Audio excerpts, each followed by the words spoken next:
good Colgate Tooth Powder presents the Mel Blanc Show, written by Mac Benoff with Mary Jane Croft, Joe Kearns, Hans Conreid, Victor Miller and his orchestra, and starring the creator of the voice of Bugs Bunny. What's up, Doc? Yes, Colgate Tooth Powder for a breath that's sweet and teeth that sparkle brings you the Mel Blanc Show, with Mel playing his new character, Zookie. Hello, everybody. Hello, everybody. Hi. And starring himself in person, Mel Blanc. Hi, folks. Ugga, ugga, boo, ugga, boo, boo, ugga.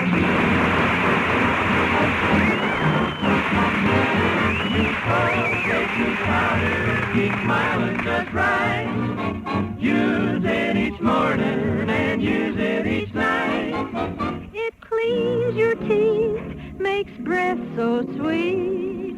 Use Colgate Tooth Powder. Want teeth that sparkle and dazzle, a breath that's fresh and sweet? Then try Colgate Tooth Powder, for the new all-purpose Colgate Tooth Powder cleans your teeth and sweetens your breath.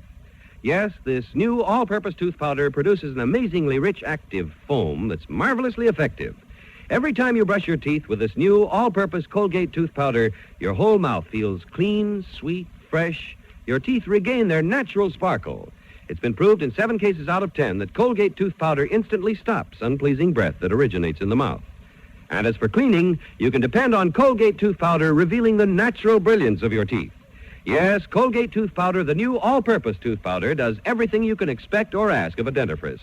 Try Colgate Tooth Powder today for teeth that sparkle and a breath that's sweet. Use Colgate Tooth Powder. Well, here it is, the month of June. For those who are single, it's the month for marriage. For those who are married and know better, it's the month for vacation. Anyway, in Mel Blanc's little town, everyone is looking through travel folders, and we hear Shirley Davis saying to her boyfriend, Gee, the places in this travel folder are beautiful, Roy.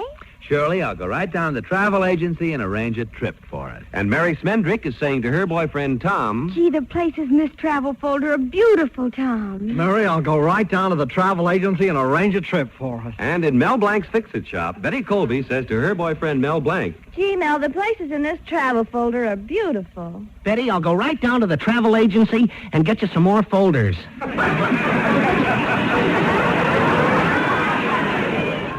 Mel, if we get married, we've got to go somewhere. Look at these places.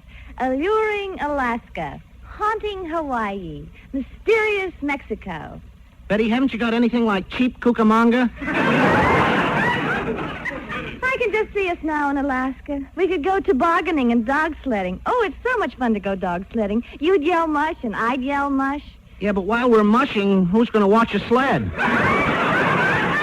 Oh, nothing doing, Betty. I can't afford any long trips. Well, here's a nice trip. It's only $200, and we can see the Hoover Dam. Betty, I know how to save the $200. How? Let's stay home and look at my Hoover vacuum cleaner. Oh, here's a wonderful place, Sun Valley. And the weather there is very unusual, you know. Sun and snow. Girl can put on a bathing suit and go skiing. Oh, gosh, that's nothing. What's really unusual is to see a girl put on a bathing suit and go swimming. What are you talking about? You can hardly swim yourself. Oh, is that so? You should see me swim and dive. In fact, I'm one of the best divers in the country. I do a half gainer, a jackknife, and a swan dive all rolled into one. Oh, what's that called? Belly flop. Look, Betty, let me handle one vacation problem at a time. First, I've got to get that summer cottage for your father. Well, speaking of... Hello, Betty. Hello, Father. Hello, Mel. Hello, Mr. Colby. Say, Mr. Colby, I think I'll be able to line up a summer cottage for you. Well, I've been thinking, Mel, what I really want is to get away from it all. I want to live in the open, cook my meals in an open field with no roof over my head. I want to live like a hermit. Mr. Colby, you don't want to live like a hermit. You want to live like a veteran. Besides, you should be grateful for anything I can get you. If you think it's easy to rent something, just look at the ads in this paper. Let me see. Hotel Pineview, concrete swimming pool for the private use of the guests. Rates $10 a day. For guests wishing to sleep in the hotel, $20 a day. You see what I mean? And that's a good one. Listen to this. Dream house. The living room is a dream, the dining room is a dream, and the bedroom is a dream. What's the price? A nightmare. Well, Mel, maybe I should be grateful to you for getting me this cottage. That is, if you can get it. Oh, leave it to me, Mr. Colby. Now, let's get in my car and go down and talk to the old sea captain who owns a cottage.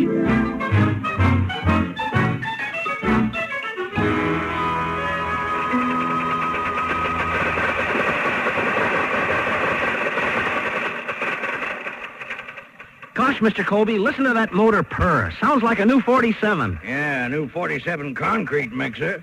What kind of a car is this anyway? Why, it's 2 feet higher in the front than in the back. Well, it's a racer, Mr. Colby. It likes to start from a crouching position. Oh. Mel, why don't you get yourself a new car instead of this old jalopy? Jalopy? Why, this car happens to be a town and country. Town and country? Yeah, this is the only town in the country that'll give it a license. Yes, that's typical of what you drive. In fact, I'm a little worried about this trip. I always feel nervous with an idiot behind the wheel. Well, don't worry, Mr. Colby. You won't have to do any driving at all. What? Hey, look at that car coming towards us. It's fantastic. It has a California license plate. Well, what's so fantastic about that? He's driving on the right side of the road. He's driving on the right side of the road. You said that.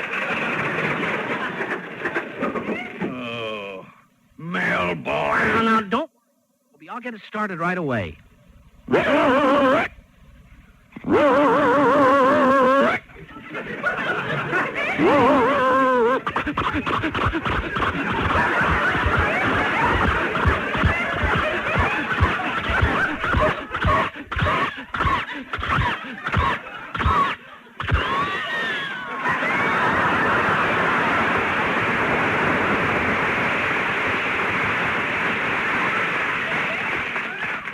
Mr. Colby? What is it this time? I think I blew a gasket.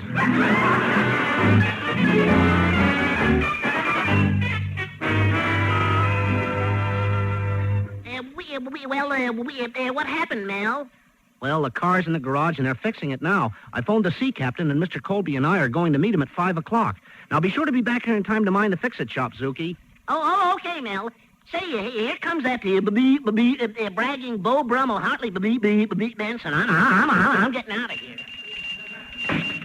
Hello, Hartley. Was that the screeching of your brakes I heard just outside? No, Mel, old boy. It was merely the squeal of hundreds of women looking at great, big, adorable me.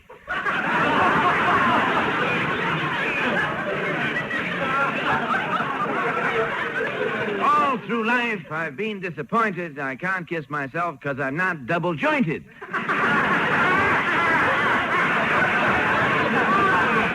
Oh, Hartley, you're not such a big shot with the women. Oh, no, Mel. In a recent survey, it was shown that men of distinction prefer to hold a highball glass in their hands, but women of distinction prefer to hold me. Look, Hartley, you don't bother me at all today. I'm renting a summer cottage for Mr. Colby, and if I can get in good with him, everything will be milk and honey. Mel, old boy, your milk has just curdled. I've just talked to the sea captain myself, and he has promised to rent the cottage to me. What? Yes. In fact, I'm signing the lease tonight. Hartley, were you out at the seashore today? Yes, Mel, and as usual, I was the center of attraction. Some of the girls wore one-piece satin bathing suits, other girls wore polka-dot midriffs, but all eyes were upon me. Well, what were you wearing? My rhinestone evening trunks. I covered myself with suntan lotion, but got an awful sunburn anyway. Well, that's odd. No, it isn't, Mel. My body is so beautiful, the sun fought its way through.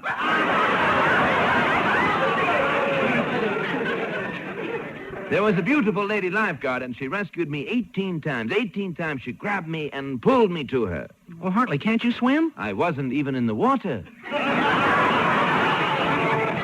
But I finally did go in. First, I dipped in my toe. A crab grabbed it. Did he bite you? No, just kissed.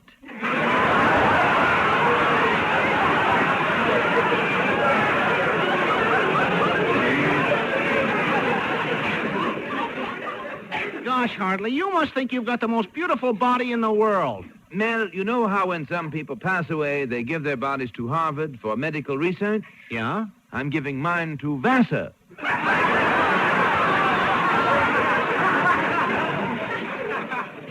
Oh, Hartley, you're not so hot with the women. Oh, no. Mel, once I was traveling through the country. It was a very warm day, so I jumped into a little stream for a swim. Do you know what that place is called today? What? Hot Springs, Arkansas. As a matter of fact, Mel, now that the magazines are coming out with their beach editions, they may put my picture in Look or run it in Life.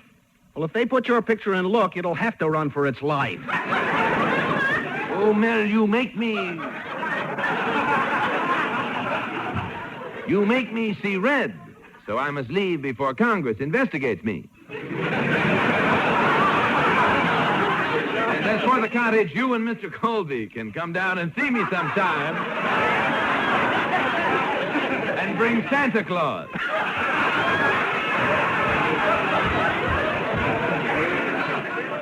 Meanwhile, remember this. I'm as lovely as can be. I'm so sweet, perfume smells me. So long, Mel. Nice seeing me.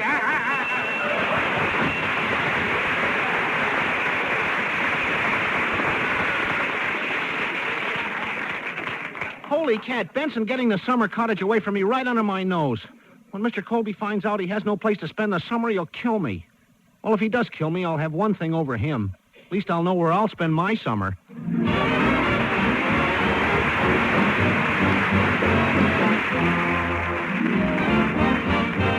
Use Colgate Tooth Powder, keep smiling just right. Use it each morning and use it each night. It cleans your teeth, makes breath so sweet. Use Colgate Tooth Powder. Teeth that sparkle, a breath that's sweet. Isn't that what everyone wants? Try Colgate Tooth Powder, the all-purpose tooth powder. Instantly, it makes rich, active foam that dances around your mouth, makes your breath sweeter. Yes, indeed. In 7 cases out of 10, it's been proved that Colgate Tooth Powder instantly stops unpleasing breath that originates in the mouth. And oh, what a wonderful cleansing result you get from Colgate Tooth Powder. It leaves your teeth with that pearly smooth feeling, reveals their natural brilliance. So for teeth that sparkle and a breath that's sweet, try Colgate Tooth Powder, the all-purpose tooth powder. Use Colgate Tooth Powder. Now let's listen to Victor Miller and his orchestra as they play Across the Alley from the Alamo.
To Mel Blanc.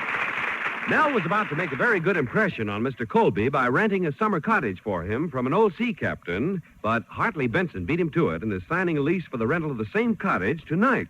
Now we find Mel in his fix-it shop, worrying as usual. Hello, Mel Blanc's fix-it shop. You bend it, we mend it. Yes? Oh, the garage. You fixed my car? Well, what was wrong with it? Uh-huh. Uh-huh. Uh-huh. Mm-hmm. Uh-huh. Uh-huh. Uh-huh. Uh-huh. Out of gas, huh? Well, I'll be over to pick it up. Goodbye. Lot of good it does me to have the car now. What can I do to beat Hartley Benson out with the old sea captain? Oh, here comes my lodge president, Mr. Cushing. He always has some ideas. Maybe he can help me now. Greetings, mighty potentate. Hello, Mel. Boo. Mighty potentate. How's your little geranium? Mel, if you mean my wife, she's gone to pots. Last night she got up in the middle of the night and said, John, I can't breathe. It's too hot. If it gets any hotter, I'll die.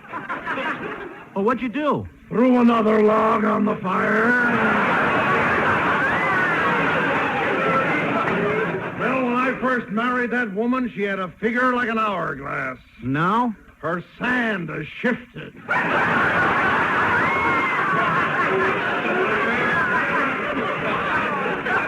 What a face! Why, the other day we went to the beach. I covered her almost completely with sand. The only thing uncovered was her face. What happened? The cops arrested her for indecent exposure. Oh,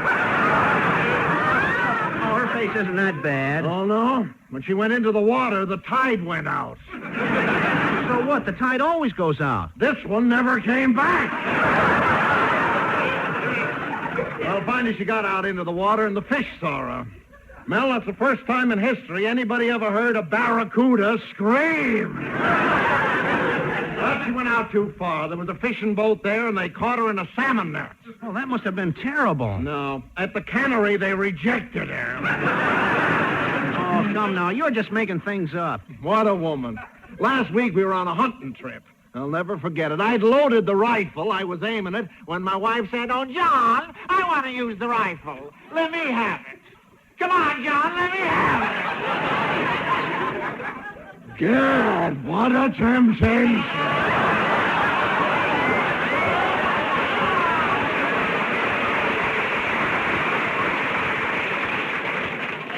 I don't know why I'm telling you all this.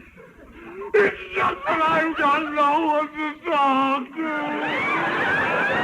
I wish I could help you, mighty potentate, but I can't. As a matter of fact, I'm deep in my own troubles.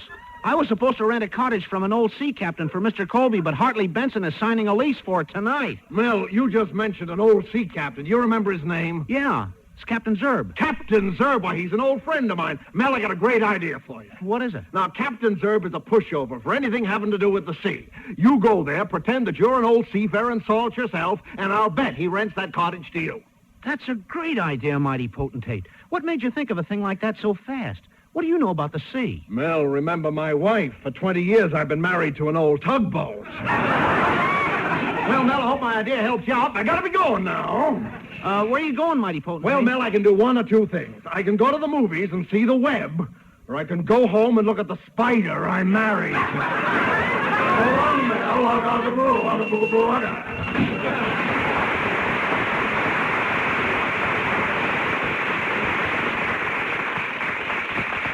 I can always depend on the mighty potentate to help me. Gosh, it's getting late. I better rush down to Mr. Colby and tell him the idea.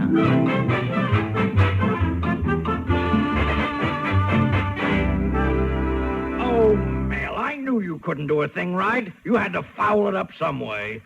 Imagine Hartley Benson getting the cottage instead of me. But, Mr. Colby, if I tell Captain Zerb I'm an old sea captain, well, he'll surely rent it to me, and you can move in. You, an old sea captain? Oh, what do you know about the sea? Plenty. Listen to this. Alas, shall landlubbers, for the aft, hang the barnacles in the barn. Ice my woodwork, ice my woodwork.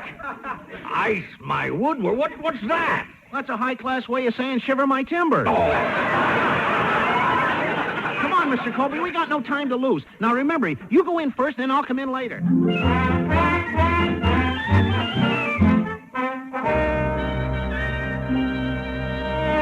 I'm sorry, matey, but my course is set.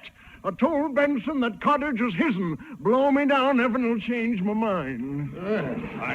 I'm sorry to hear that, Captain Zerb. If I'd rented the cottage, I was going to let an old sea captain live in it. You see, he has no place to stay. No port to drop anchor in? No. Well, of course, that may change my mind. Where be this old sea dong? Why, I told him to meet me here. Where? There's a salty-looking lubber coming up the steps now. He's ringing my doorbell. Yes, that must be the Admiral now. I'll open the door. Well, come in, Admiral Blanc. Meet Captain Zerb. Well, my compliments, Admiral Blanc. Mr. Colby here tells me that you'll be an old sea dog. Is that right? Sure is. Just listen to this. Well,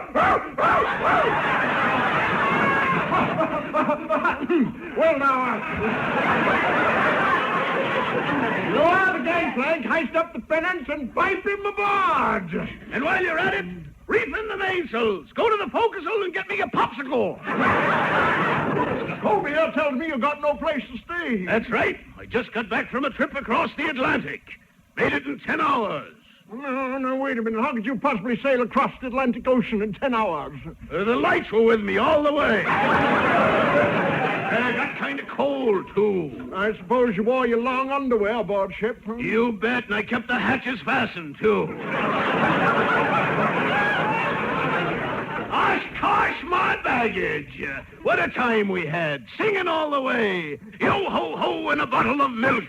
Milk? You mean rum? No, milk. This was a cattle boat. Reminds me of the time I first went to sea. The captain giving me orders all the time. Was you his first mate? No, his second mate. His first wife died. What a skipper. Captain Zerb, now, about renting the cottage. Mr. Colby, sir, it appears to me like everything's shipshape. Admiral Blank here, salty enough for me. When this Benson landlubber comes along, I'm going to get everything squared away. You got the cottage. Captain, as we men of the sea always say, you're a salt after my own shaker.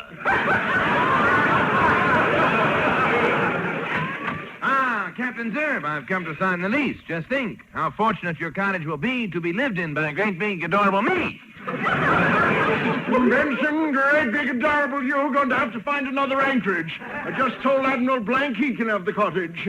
Admiral Blank? I think I'll be going now. So long, Mr. Benny. Just a minute, Captain. This man is an imposter. You mean he's never been to sea? The only time Blank has ever been to sea is when he took the ferry boat to Hoboken. Shiver my timbers, blow me down, man the lifeboats, and heavens to Betsy, I've been horns.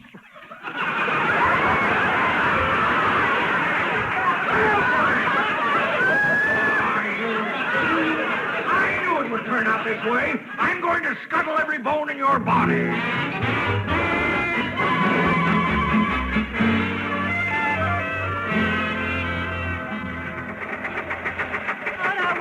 Father, Mel, he'll get over it. Just think, here we are, the two of us alone in your car. Yeah. Betty, you're so wonderful to me, always helping. The minute we got into the car, I had a flat tire, and what did you do? I fixed it. Yeah. Well, how do you like the way the old buggy runs now, Betty? Oh, it's very smooth, Mel. It's just as if the wheels aren't even touching the ground. Yeah. Holy cat! What's the matter? The wheels are touching the ground. I forgot to take the jack out from under the car.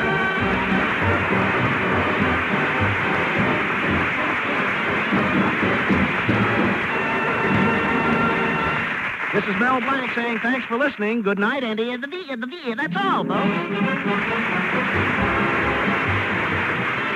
This is Bud Easton reminding you that Colgate Tooth Powder for a breath that's sweet and teeth that sparkle brings you the Mel Blanc Show every Tuesday night at this time. Be sure to join us again next Tuesday night for more fun with Mel and the people you'll meet in Mel Blanc's Fix-It Shop. Say hello to Halo Shampoo for naturally bright and beautiful hair. Remember, even finest soaps and soap shampoos hide the natural luster of your hair with dulling soap film. But Halo Shampoo contains no soap, therefore leaves no dulling soap film. Even in hardest water, Halo makes oceans of rich, fragrant lather, quickly banishes loose dandruff and dirt. Halo needs no lemon or vinegar rinse. Say hello to Halo and goodbye to dulling soap film. Get Halo Shampoo at any cosmetic counter. Remember, Mel Blanc at the same time every Tuesday. This is CBS, the Columbia Broadcasting System.